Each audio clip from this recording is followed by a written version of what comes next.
learn the martial arts. Big surprise. Huge surprise. I'm starting to get in a bad mood, you know? Maybe it's like a mood swing, my hormones, I don't know. You know, maybe it's my need to impose my will.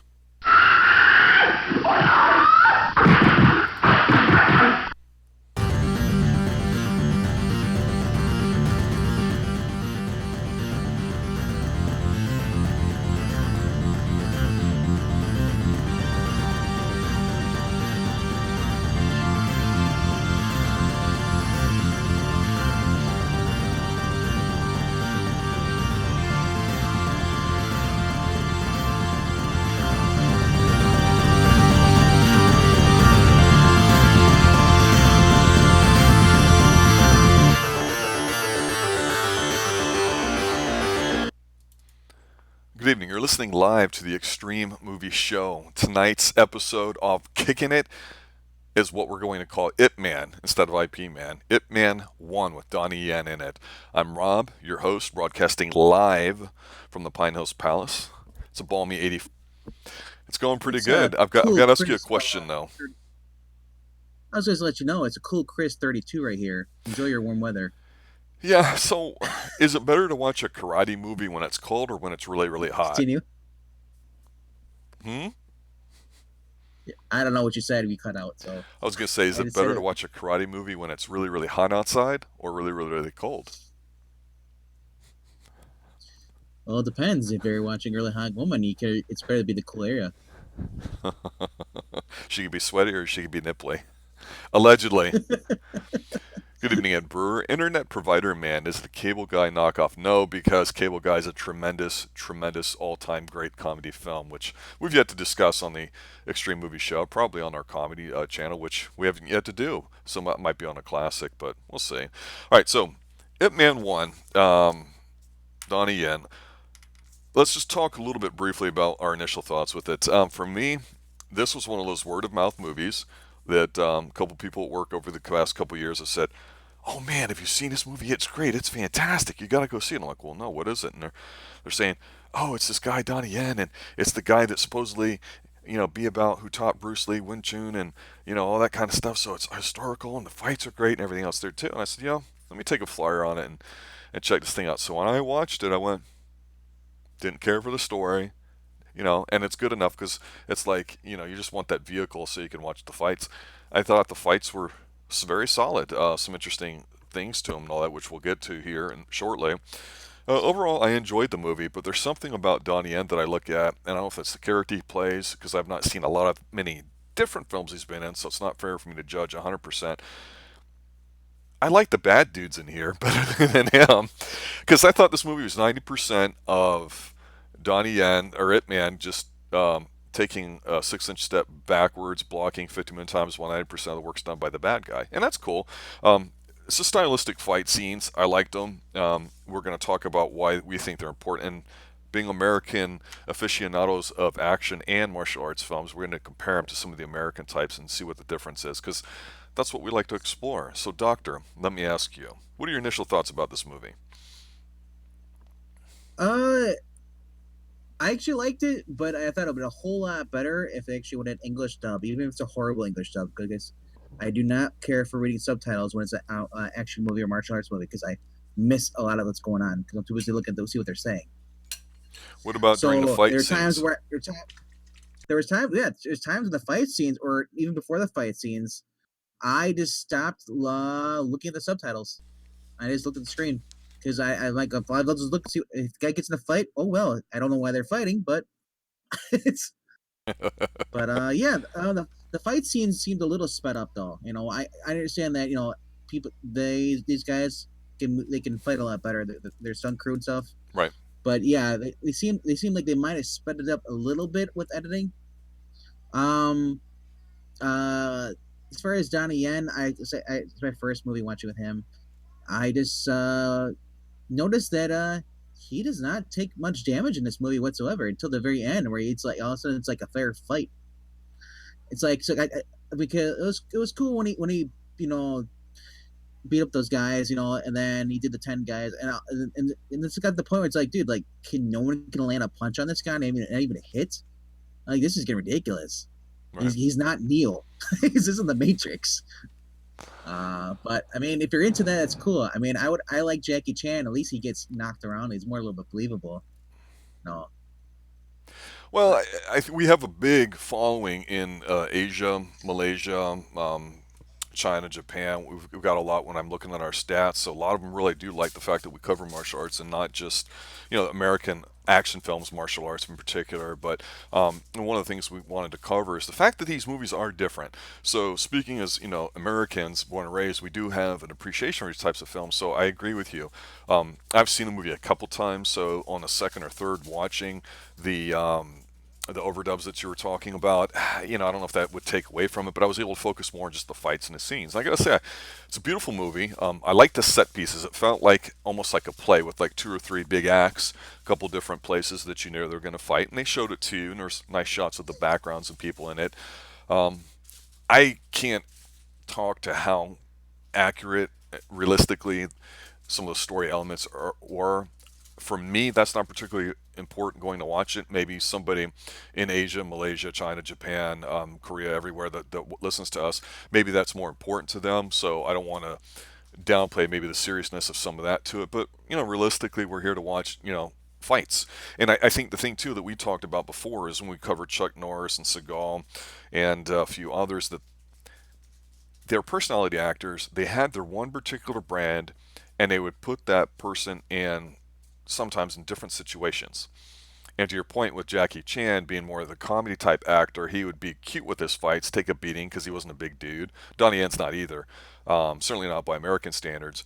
But you had these really big style clashes. What I noticed here in Ip Man with his fights is, okay, we do get a very, very good look, especially like say in the first fight where he's having a little demo going on with somebody before this person Jin who comes in, and even when Jin comes in and they fight inside that man's house, you get a really beautiful set, whether it's sped up or not, of probably what the techniques are from Wing Chun, and I like it for that, and I like the fact that whatever his style is, it's like it, and it seems like a very defensive kind of style. The whole flow thing with Bruce Lee is, you just kind of go with it, and you don't attack. You just kind of allow the flow to work through you, like you're the vessel for something to happen. And this blocking and everything too was pretty interesting to watch. But to your point, my God, how many? I mean, the guy didn't breathe, he didn't sweat, and you see like Jin yeah. just trying every single thing he can, and the timing of the fights are good to defeat him. And they're like, wow, is that guy really that good? If he doesn't ever get stressed out, how do we know how good he is? Well, my other thought was maybe Japanese kung fu over there just sucks. And he has more of a defensive stuff with a little offense. Like you said, like martial arts is nothing if it all depends on the person. You know, Yeah, and I think he had to play the it's guy not the that fighting was style. calm, kinda, but he wasn't. When he got Yeah, triggered, he's when he fought, actually. this just reminds me of you watches like those Japanese animes where the old guy is like in his 70s and he's beating crap. He's defending himself perfectly fine against these little young guys in their 30s and 40s. Who can like he's just using one arm. It's like do, and he's reading a magazine. It's like this is like, is this supposed to be like a comedy thing? But I'm like, are they just because they're really overplayed? I'm like, it like made him like he was this like overpowered. I can understand he's a master, but he's the best. He's the best veterinarian. But I mean, like, someone's got to at least hit a punch on him. But we didn't see that until the very last fight scene. Well, the one thing I And I think, and I wonder, do you think he was actually throwing the fight up a little bit at the beginning? yeah, I think, yeah. I mean, the demonstration is to show us what we're going to see, so that's fine. Then Jin comes in, and you know, you could argue things if you wanted to get deep in here, like early on, it appears that Jin just wants to. He beat up some people, and somebody made a comment in passing to him. A street vendor or something. Somebody was saying like, "Oh, you beat up a bunch of scrubs. You need to fight the best if you want to think you're any good." And he's like, "Well, who's the best here?" And was it Foshan, the province they're in? And everyone's like, "Well, it's Ip Man." Yeah, And so of course he goes to his house. So he seems like, okay, I'm really, really, really good. I want to test myself, and that's one of the things about martial arts movies is whether you think it's dopey or not. Anybody watching, and I'm not sure that if you grew up watching like the Shaw Brothers on Kung Fu Theater here in Central Florida or anywhere else around the world, they all would have their styles and things that got popular and made money. They'd replicate a lot, so you get a lot of these stylistic clashes, but you would also get sometimes, to your point, this whole like honor code of what's going on, and that's what made, say, Bruce Lee with I think it's Enter the Dragon with Chuck Norris that we've talked about, where they have the scene where they're getting ready to fight each other, and they're sitting there kind of warming up, going through their katas, and the cat's there, and there's a timing for it, and there's a certain level of respect, and it's like, yeah, I'm the bad guy, you're the bad guy, we know we're clashing. Let's do it like men, with honor, whatever you want to call it. Let's see who kung fu is better. And here, you're absolutely right. The Japanese army eventually is, coming in and being imperialistic, all that sort of stuff. And the bottom line is being bastards. They have a big bad dude, which Ip Man's going to end up fighting. But early on, Ip Man being a rich dude, has got a martial arts thing. I'm going, okay. I'm not saying that he's soft, but it's like he's got everything going for him. I would have liked to have seen a little bit more of the training montages, how he got to be that good. And I know that wasn't necessarily central to what this film is, but that's something I personally like. But yeah, Donnie Yen does a great job of standing there, and he does seem very fluid. I can't tell camera-wise what they're doing, if they're speeding things up, or they're sliding them back just a bit. But yeah, very well choreographed. And the thing, too, with these martial arts movies, when they're timed, the movements in a certain pattern, then you get a slight pause, like his man's kid running around saying something like, you're going to break everything mommy's saying, or his wife coming in saying something, because she does the Rocky thing of like, don't break any of my stuff, because after she called the guy a jerk or whatever, she gives him the okay to kick his ass. I'm like, okay, that's cool, but I'm like, what's funny? I knew you're gonna bring up the wife being like a negative thing. He's like, I didn't say negative. She's being the wife thing, being, tell him not to fool around the house. She's upset again. Typical woman. No, I didn't understand why you'd fight in the house. He's like, for privacy, but I'm like, well, dude, he's like, I think they destroy. Now I understand why. He's like, well, because people just give him gifts and they get replace everything. It's like, what is he taking advantage of the people here? Fight my house and then I'll just go get new stuff for free. I wish I could do that. I accidentally knocked over my TV. I'll just get a large screen. Free. And answer Jay's question, the new one is not out. I have it pre-ordered through Voodoo. It was released 2019, but it's not available in the United States, as far as I know. Might be available online if you're watching it through like a Asian website. You mean on the high seas, in transit, it may be there. Maybe. I don't know. I mean, it's a good movie. I like it. When we get to the second fight, though, there's the big one. Of course, you get to see the Japanese part of it, and then you get to see their general guy in there, and he's a big, physically kind of more imposing dude, at least relatively speaking. And of course, they have to show how bad he is by beating everybody up, just like they did with Jin. Okay, let me show you how tough this guy is before he put him into a big fight. And part of the issues I have with martial arts movies, and I know it exists, it's like, I don't have a problem with the honor code to it and saying whose kung fu's better, or like if the guy slips, instead of just bashing his brains in, you wait till he stands up and then you continue fighting. I get all that, but when you get to certain points like here, where okay, the guy Jin is like in the first fight, like, well, I'll pay for it, and they break something else. Well, I'll pay for that. And I'm like, okay, that's kind of funny, that's kind of cute, allows a little momentarily pause. I don't know how serious I should take it, or how adult-like, or how much comedy is. Again, I'm not a huge fan of comedy. Not that I dislike Jackie Chan, but at least he's consistent with what you're getting. But to me, I'm looking at it, man, and I'm going, okay, this is supposed to be, about, in part, how, to your point, how serious the Japs were when they came in, the Japanese army.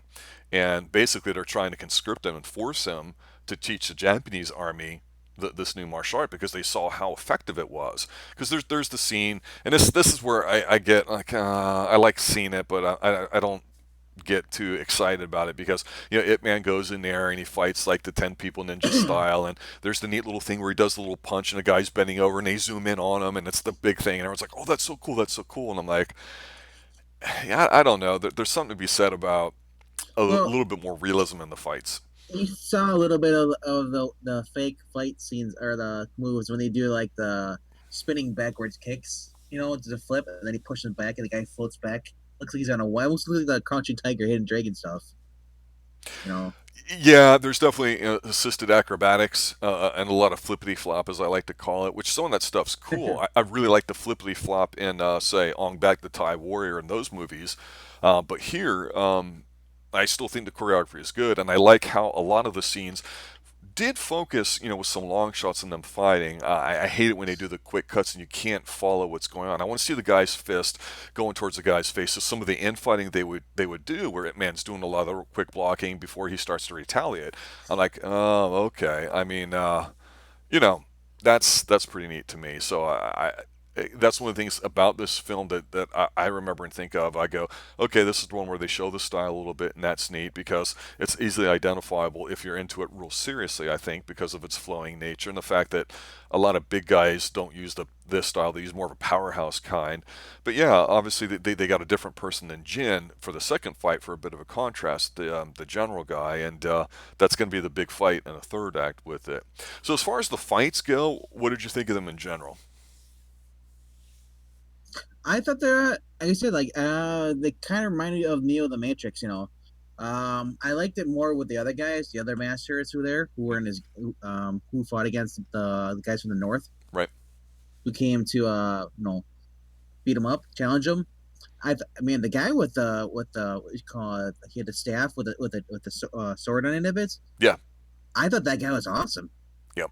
I liked him better than Donnie Yen when he's fighting. He got his butt kicked him eventually. But I'm like, this guy brought more ferocity stuff where he ends just like, "Yeah, let's keep fighting. Let's go. Almost done yet? Give up."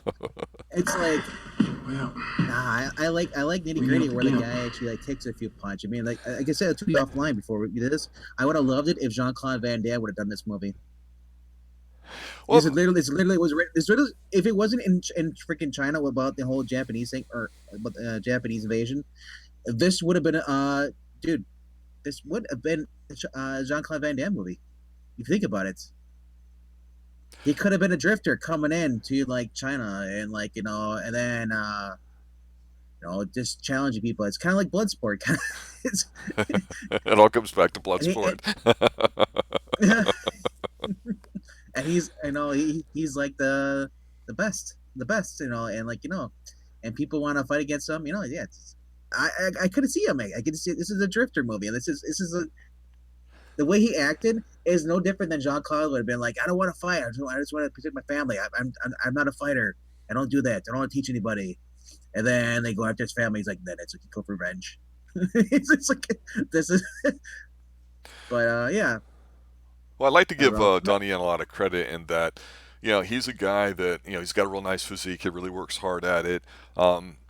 One of the things I don't want to hear from anybody, whether it's Handsome Henry Cavill for Superman or The Witcher or anything that we've covered recently, is I don't want to hear how hard and how grueling a movie shot is because that sounds like whining to me. You're getting paid money to do something. Obviously you might get hurt doing something. I think I had mentioned before how I thought Joker was just a really horrible movie, and now all of a sudden I'm seeing a little bit of hype about how Mr. Phoenix dislocated his knee stomping on something like that. I'm like, okay, it's an accident. Nobody meant for it to happen. He shouldn't be commended for it just because it happened. It's not like you said, here, dislocate my kneecap so, I can pay a price physically and emotionally and painfully to make this movie better. It's not the same as like when Jackie Chan does his own stunts. It's not even in the same league to me. I mean, it shouldn't even Yeah, count. And I know Yen talked about how Ip Man was a really, really difficult grind for him and all that. I like it when you hear about how hard people have you know, second, third, fourth, fifth hand or over the years. Like, a stuntman goes, man, I got to tell you, that Chuck Norris guy, he was really nice to everybody on his set, but when that camera rolled and he got that look on his face, you knew it was on, and he da da da da. I mean, just that's how your legend grows. And I think when you get somebody that's well versed in something and they come from that background, it's something you can't take away. Like Jackie Chan, he's trained obviously in that opera type style, so that's a part of who he is. Same thing with Chuck Norris. Same thing with Jean Claude Van Damme to some extent, and even though a lot of people don't like him, so they rag on him, I talk about that with Steven Seagal. He's legit fighter. Yen, I know, is a really acrobatic, physical kind of guy. Who I think ends up learning martial arts, and I think he performs them well in here. But to your point, somebody that might know him a lot better than us might be able to sit there and say, yeah, they sped stuff up or they did this, that. But the Well, choreography is top notch. It's really fun to watch. And like I you said, the also got set real. pieces are really good. You also think about this. This is kind of like the Bruce Lee thing. Bruce Lee's movies where Bruce Lee was untouchable. And someone's like, it was until he got the guy who was actually on par with him. His level. Then he took some hits. So considering this is a guy who taught Bruce Lee in real life, that's a story about him. Yep. Loosely on him. I was just looking up information on this guy. His during the war, was it 1950? Yeah, in 1955, his wife, she died of cancer, or no, he got a mistress from Shanghai because his wife, his wife, and his other kids were separated. They couldn't get across because they were caught. So he ended up having a mistress. And what's funny is that his actual wife, she died in 1960, and then his mistress died like 8 years later. They both died of cancer. Yeah. I wonder I wonder if they were chain smoking because he died of throat cancer too from smoking. That's quite possible. And We've talked what's about funny that. is like he died. He only died 7 months before Bruce Lee. Well, Bruce Lee, had a lot of bad hash, and some say the mob would hit on him because he had his mistress, and that's where he died. But, you know, that's just part of being a human, I think, too. And it's interesting because we talk about styles and making movies. I say personalities do, and we can add styles to it. But you'd made a comment earlier about imagine if It Man was more like knockoff, and I'm going, no. Let's take this a step further. Since we're talking styles and personalities, contrasting people make great fights, as we always like to say. You never want to see two teams that run the ball really well or both have a great left hook. You want to see styles. The clash of them is what's interesting and how they're implemented. That's all you need. So imagine if Ip Man was not like Knockoff or Bloodsport or anything else that we've seen. What if it was like the movie Face Off? So let's think about it. Ip Man beats Jin, rips his face off, puts on Jin's face, and now all of a sudden he's a master of like whatever weapon Jin was a master of. That'd be kind of badass, wouldn't it? Kind of a weird horror martial arts film. Yes. But so we had talked earlier too. I know you and Eglantine from I Love Comics and Old Man Comics and a Homegrown Tourist had mentioned before about Once Upon a Time in Hollywood, the latest Tarantino film. I think it's one of his Mhm. worst movies. I don't think it's great at all. I think there's some good stuff in it. But the one part in there that I thought everybody was getting really upset about with Bruce Lee, because Bruce Lee still has all his defenders, is the fact that when Brad Pitt's character is sitting there on the car and they make Bruce Lee seem to be a bit of an ass talking to people, which hit or miss, some people say. But he says it appropriately, like any American would, but realistically, any fighter would tell you that too. And one, there's a reason why there's weight classes, because it matters. And that's what he basically says. Okay, show me what you got. You're a $140 soaking wet or whatever. Give me your best shot. And Bruce Lee goes to kick him and hits him. And he goes, okay, nice. Now do it again. And then he just slams him into the car. It's like, come on. And I look at like Donnie Yen and I'm like, okay, yeah, to your point, he gets that little like bit of blood in the corner of his mouth, and that's about it. He never looks physically exhausted, tired, and that honestly to me takes a little bit of away for it because you don't get any sense of how much price he had to pay to become the master that he is. So I know that's not the focus of this movie, and in the other movies with Donnie Yen in this that we're going to eventually talk about 2, 3, and 4, we'll see how much of that changes, whether they get a little bit darker or how some of the scenes are. I know Mike Tyson is a very popular one, the styles clash in there. But overall, like I say, there's probably some nuances to this movie that as Americans and not massive consumers of the international product of martial arts movies, although we like to pick and choose ones that people recommend as well as ones we like. I still say I think this movie's passable. It's good to watch. I know it's made some decent money, but it's a lot like The Raid, I would say, as far as my last opinion as we go into our final thoughts here. I thought The Raid was okay. I didn't think it was the be-all and end-all to action films. The choreography was decent there. I thought it wasn't here, so a lot of it's the same. So overall, I don't think it's a bad movie. I know a lot of people who said it just swore by it. I'm like, well, did you not watch the Chuck Norris movies of the 70s and 80s, primarily Yeah. the 80s and all these others? But here's the thing: we've talked a lot about different styles, and we've talked about, say, Scott Adkins and all his movies. phenomenal flippity flopper, great looking dude, great physique. He's done the Boyka movies, he's done this, he's done that. We've talked about Amy Johnston a lot too because she comes Mhm. from a world class family. Her father being a kickboxer, martial arts type guy, I think kickboxer. And so ever since she was a child, that's what she knows. And it comes across as so believable in her Yeah, movies. her father died in that blood sport competition. Yeah, so Amy's on a personal vengeance where she's going to go destroy everybody up the boss food chain. And it'd be really cool if Amy Johnston actually fought Ip Man, defeated him, took his face, put it on hers, and then fought the big bad guy who I don't know who that would be. But anyway, we're getting kind of silly. So tell me, Doctor, final thoughts. Uh Final thoughts. Ip Man, dude, this guy learned all this his Wing Chun when he was 9 years old.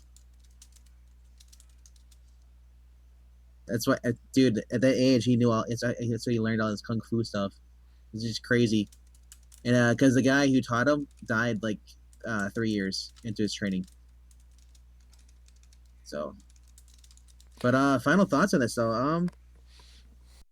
If they start speaking English in the second one, I'll be interested in watching more. It's just like I just tell you, like these subtitles, they ruin the fun. Because sometimes they get so serious, you're like, hey, what's so serious? What am I missing and all? I hate that being like where you can't I can't understand what their language. I'm not gonna go learn Cantonese or something, just to watch a movie. No, we live in America where we dub things. Why haven't we dubbed these? I mean, Donnie Yen is from freaking like wasn't he from like Massachusetts or something like that? He's from I don't like know. Kentucky. I don't research a lot before these movies. I just talk about what I saw. He's well, I'm pretty sure he speaks English. No, he's a big time star, and I think after we get through a whole bunch of these different movies over the next year or so, we'll probably just do a rough comparison of each one of them. I know that a lot of people really have loved Jackie Chan, and he's getting up there in age as well as our American Uh, martial artists. So I like that there's some there. We haven't even talked about Tony Jaa and a few others, so I'm sure we'll get a chance to cover some of those films as well. And I think that would be interesting from a stylistic perspective because I think the big question for me is, and I'll see what your thoughts are here in a moment, is that we've talked about the watering down of movies in the past 20 years or so here in general in the United States, how the quality overall has gone down, how most of them are just a CGI fest, um, and how we would crave a little bit of more originality and individuality in these things. But I don't know the foreign martial arts market well enough to consider myself an expert where I can sit there and say the same thing is going on. I don't know that. But if we watch a lot of these so called popular ones, we might get a chance to answer that questions ourselves. Yeah. Eric Breen is saying, final thoughts from Venkman. I'd settle for any thoughts from Venkman. I think he's calling well, you out, here's another sir. I think you need to address that. and sir, here's a final thought for you. If you're not into this movie, go watch the Packers beat the Seahawks right now, 14-3. Nobody cares about the Packers. Just Oh, like what's nobody your really team cares though? about Donnie Yen. Everybody liked Jen and everything else in this movie.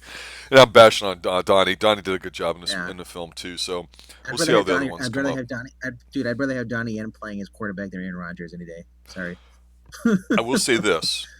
The one thing I did notice about this, book this, write this down, take your notes, timestamp it here at 28, 25, 26 at Mark. I think the secret to the Ip Man film is this. We've talked about how important it is to have a finishing move so you can see when somebody implements it and get that build up for it so you can be like, yeah, he nailed it. I think Ip Man, it's not the blocking, it's not the flow style that Bruce Lee talked about in his movies. I think when you go back and you watch Ip Man 1 again, 2, and possibly even 3, if they did this right, what they will build on from this movie is this simple, it's a fact that you'll miss quickly. Ip Man will go through a fight, and no matter what style, no matter what the odds are, no matter what the physical location is that he's fighting in, it's time when he takes it to the next level when he rolls his sleeves up. So, just an observation, I wanted to share that with everybody. It's true. I'm just saying, And, and, okay? If you go back and and watch if it you when he can, rolls his sleeves up, it's the knockout punch time. All right, guys. I'd like to thank the doctor for being here. I'd like to thank you all for listening. I thank you, of course, for the retweets and everything else there too. We've just popped 400 subs. A big part of it's due to all the martial arts fans and action fans we have, in addition to the horror, sci-fi, and of course the classics that we do as well. So look forward to getting a bit more content with that. We've got a few other things in the work that are going on that'll be debuting soon. So yeah, I think we're going to do our first Western coming up here too, The Man Who Shot Liberty Valance, and potentially a horror movie called Deathgasm. So those are some on the dock, as well as It Man 2 and a few others, but we'll see how quickly those go. A little shortly here. I Yes, sir? I was just gonna say real quickly. We got a request from Jay. He wanted us to see if we could watch a movie. Five Deadly Venoms. It's on the list, bro. Yeah. Yeah. All Yeah, I right. do want to put some of those old ones in there too. So I wanted to cover some more contemporary ones because I know our audience is into that. But yeah, Five Deadly, and there's a Uh, whole bunch of them that are, yeah, I don't care how cheesy they are. They're getting covered. I mean, we could always watch Two Meals for Sister Sarah too, if you want to get a Clint Eastwood. I will watch Misty before Two Mules for Sister Sarah, sir. And Misty's phenomenal, the movie and the song. What about Paint Your Wig? No, no, no. Oh, And we're going to be doing a review soon here of the great book that the trailer disappointed me of Call of the Wild. So, on that note, guys, thank you. Go listen to some pre-solo Ted Nugent Amboy Dukes. Listen to the Call of the Wild. It's a phenomenal little tune. About a fourth or fifth album with the Amboy Dukes. Love it a lot. It's going to be a lot better than the movie, I'm sure, based on what I saw. But you know what? You can always go watch It Man, and you can watch him win. Because, of course, that's what he does at the end. I thought it would have been great if maybe he lost, and that might have had something to do with his style, and it forced him to become a better fighter. Because in here, he's just God. He defeats everybody with moving back about 6 inches, doing about 110 blocks, and then that little punchy roll thing. I don't know what to call it yet, but we'll come up with a name. Guys, 1971 Donna Mills. Eric, no, let's not get started on that. Blah, blah, boom is all I'll say. Good night, everybody.